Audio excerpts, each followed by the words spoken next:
Oshxonalarda ovqatlar Saudiyada isrof bo'lib ketadi degan gaplar bor. Nimaga bular juda ham ko'p isrof qilib yuborishadi deyshadi. Yo'q, aslida saudlar emas yoki bu yerdagi ishchilar emas, biz isrof qilib yuboramiz. Sababini sizga aytaman. Hojilarimiz bu joyga tushganda ikki xil ovqat berilsa, ikkala ovqatdan ham olishadi va ba'zida ikkita, uchtadan idishda olishadi. Bittadan banan yoki bittadan suv berilsa, ikkitadan banan va uchtadan yoki ikkitadan suv olishadi.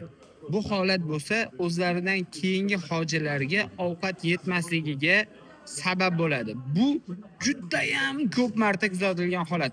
Makkadagi mehmonxonalarning deyarli barchasida shu holat bor. Bir kishi uchun aslida bitta taom yetarli.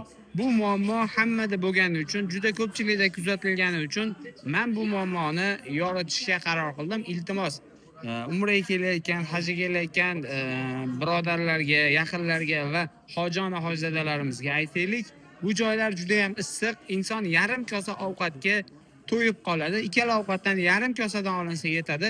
To'lladan ovqat olib olishadi yoki bittadan banan berilsa, ikkitadan olib olishadi va bu holat o'zlaridan keyingi odamlarga ovqat yetmasligiga va o'zlari ham yeya olmaydi o'sha ovqatni, ortib qoladi, tashlab yuborilishiga sabab bo'ladi. Endi aytinglarchi, isrofni kim qilyapti? Arablarmi yoki bizmi? Xulosa sizlardan. Assalomu alaykum.